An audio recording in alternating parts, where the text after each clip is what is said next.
A big part of this issue is our inability to stand in another's shoes with an open mind to understand a different worldview. In this regard, can each of you tell us which of your opponent's arguments is the most convincing? Thank you.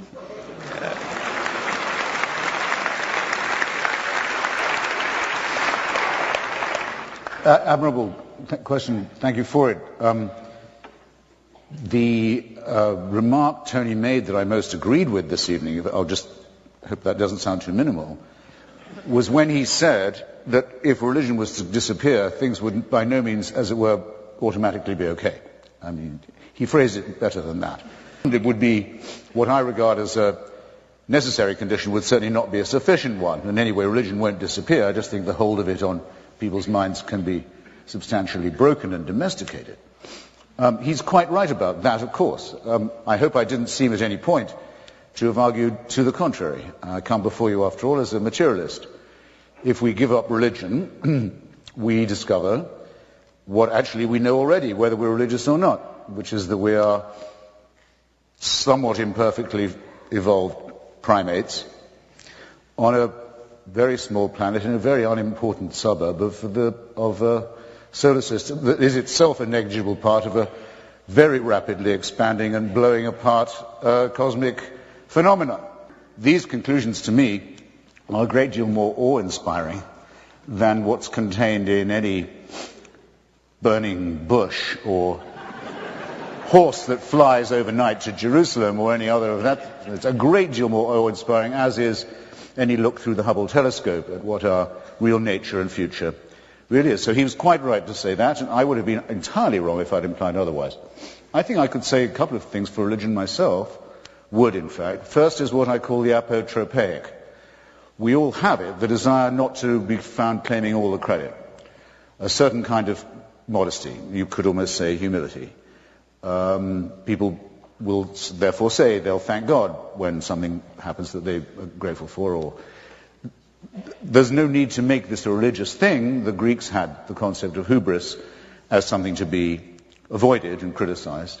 But what the Greeks would also have called the apotropaic, the view that not all the glory can be claimed by a load of primates like ourselves, is a healthy reminder too. Second, the sense that there's something beyond the material, or if not beyond it, not entirely consistent materially with it, is, I think, a very important matter. What you could call the numinous, or the transcendent, or at its best, I suppose, the ecstatic.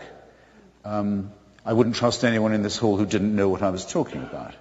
We know what we mean by it when we think about certain kinds of music, perhaps. Certainly the relationship, or the coincidence, but sometimes very powerful, between music and love.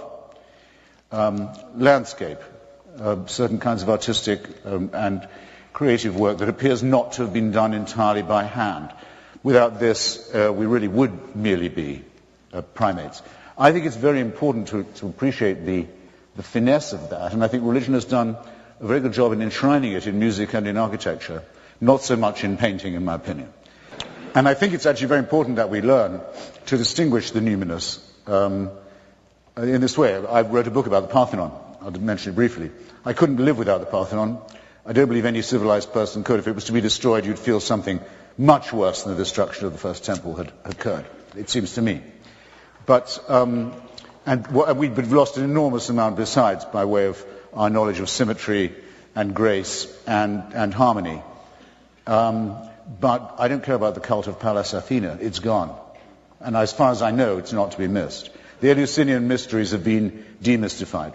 The sacrifices, some of them human, that were made to those gods are regrettable but have been blotted out and forgotten. And Athenian imperialism is also a thing of the past. What remains is the fantastic beauty and the faith that built it. The question is how to keep what is of value of this sort in art and in our own emotions and in our finer feelings. The numinous, the transcendent, I'll go as far as the ecstatic, and to distinguish it precisely from superstition and the supernatural, which are designed to make us fearful and afraid and servile, and which sometimes succeed only too well. Thank you.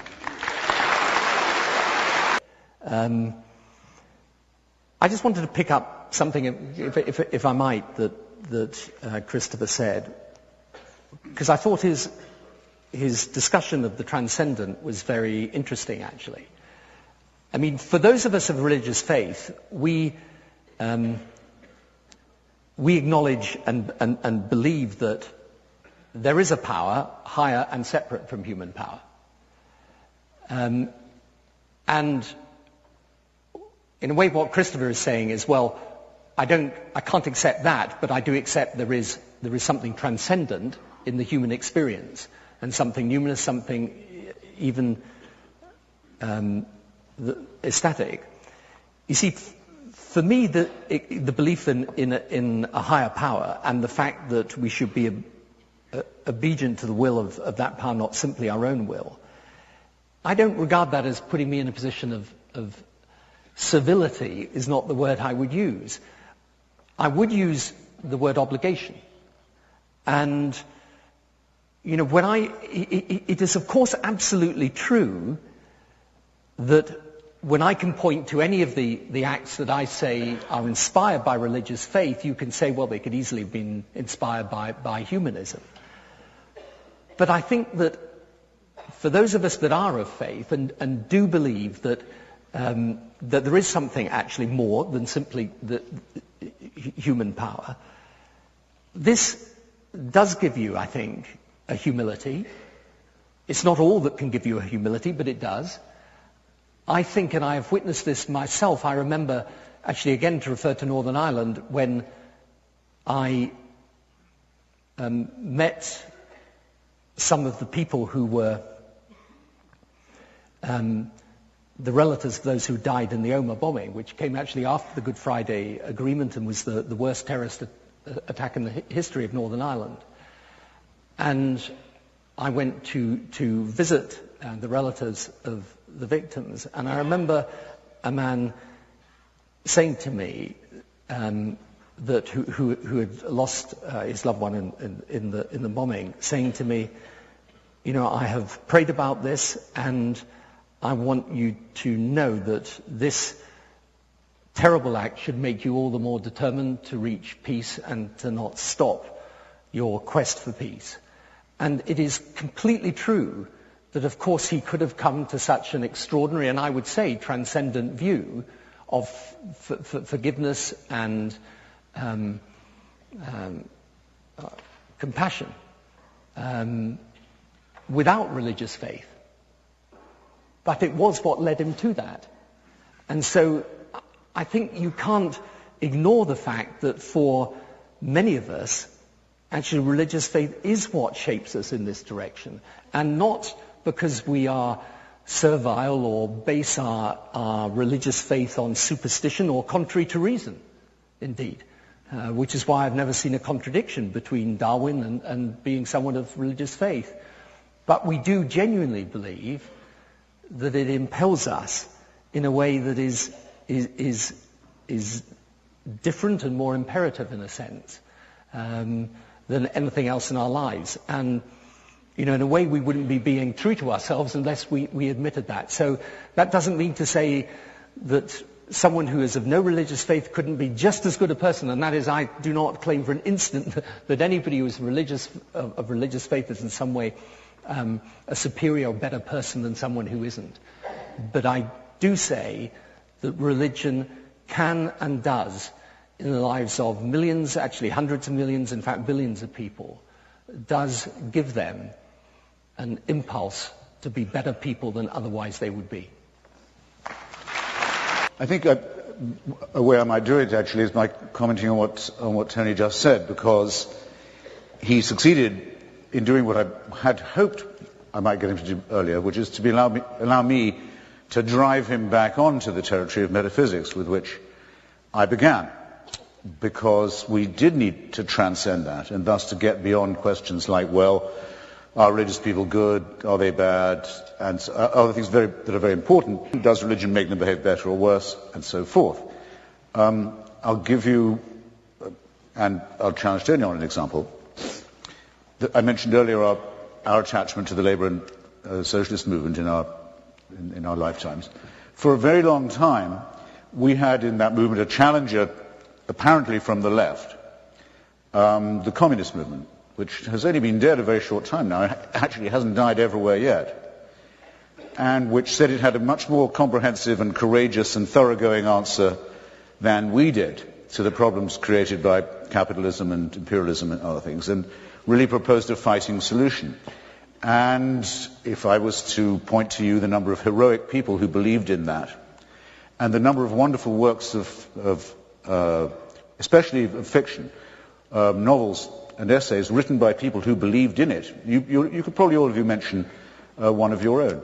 If you were a Canadian, I hope they still teach about him in school, the great example of Norman Bethune, heroic doctor who went to volunteer in China during the Civil War on the communist side, did amazing work, invented a form of battlefield blood transfusion. Just one among many examples. It was the communists in many parts of Europe who barred the road to fascism in Spain and kept Madrid for many years from falling to Franco and Hitler and Mussolini.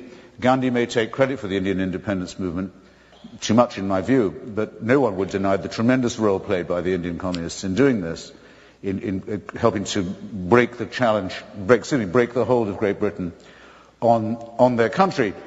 As a matter of fact, some people find it embarrassing to concede this, but I don't, as a supporter of it myself. The African National Congress, Nelson Mandela's party, at least half of its members of the Central Committee and the Executive were members of the Communist Party until quite recently, very probably including Mandela himself. There's no doubt about it. There was real heroism and dignity and humanism to those people, but we opposed it. We said, no, it won't work. Why won't it work? It's not worth the sacrifice of freedom that it implies. It implies that all these great things can only be done if you'll place yourself under an infallible leadership. One that, once it's made a decision, has made that decision and you are bound by it. You might conceivably notice where I'm going here. It's why many of the people, the brilliant intellectuals who did leave it, left it very often for as high reasons of principle as they joined it in the first place. And the names of their books are legion and legendary. The best known is called The God That Failed, precisely because it was an attempt at a bogus form, a surrogate of religion. But let no one say, and when the history comes to be written, no one will be able to say that it didn't represent some high points in human history. But I repeat, it wasn't worth it at the sacrifice of mental and intellectual and moral freedom. And that was the purpose of my original set of questions on the metaphysical side. Are you, consider yourselves, and consider this carefully, ladies and gentlemen, brothers, sisters, comrades, friends, are you yourselves willing, for the sake of certain elements of the numinous, perhaps for a great record of good works, as it's proposed by Tony, are you willing to say that you give your allegiance to an ultimate redeemer? Because you're not really religious if you don't believe that there is a divine supervision involved. You don't have to believe it intervenes all the time. If you don't believe that, you're already halfway out the door. You don't need me. But are you willing to pay the price of a permanent supervisor? Are you willing to pay the price of believing in things that are supernatural? Miracles, afterlives, angels. Are you willing to admit, perhaps this most of all, are you willing to admit that human beings can be the interpreter of this divine figure? Because a religion means that you will have to follow someone who is your religious leader. You can't, try as you may, follow Jesus of Nazareth. It can't be done. You can try and do it, it can't be done. You'll have to follow his vicar on earth, Pope Benedict XXVI, as presently, his own claim, not mine. The apostolic succession, the vicar of Christ on earth. You have to say, this person has divine authority. I maintain that that and what goes with it is too much of a sacrifice of the mental and intellectual freedom that is essential to us to be tolerated. And you gain everything by repudiating that and standing up to your own full height. And you gain much more than you will by pretending that you're a member of a flock or in any other way any kind of sheep. Thank you.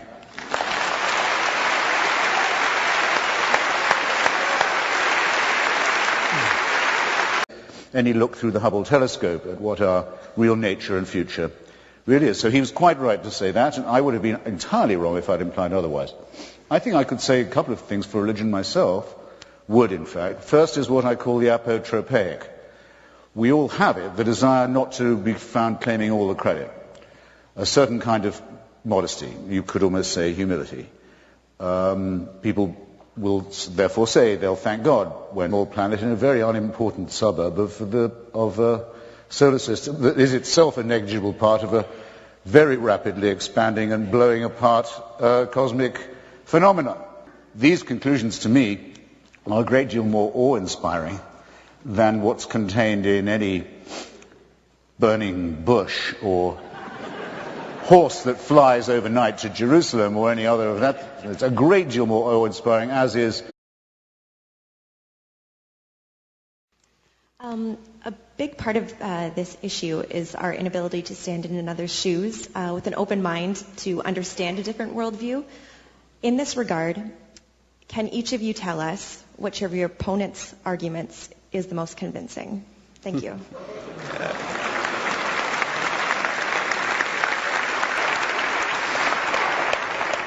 Admirable people's minds can be substantially broken and domesticated. He's quite right about that, of course. I hope I didn't seem at any point to have argued to the contrary. I come before you, after all, as a materialist. If we give up religion, we discover what actually we know already, whether we're religious or not, which is that we are somewhat imperfectly evolved primates on a very small question. Thank you for it. The remark Tony made that I most agreed with this evening, I'll just hope that doesn't sound too minimal, was when he said that if religion was to disappear, things would by no means, as it were, automatically be okay. I mean, he phrased it better than that. It would be what I regard as a necessary condition, would certainly not be a sufficient one. And anyway, religion won't disappear. I just think the hold of it on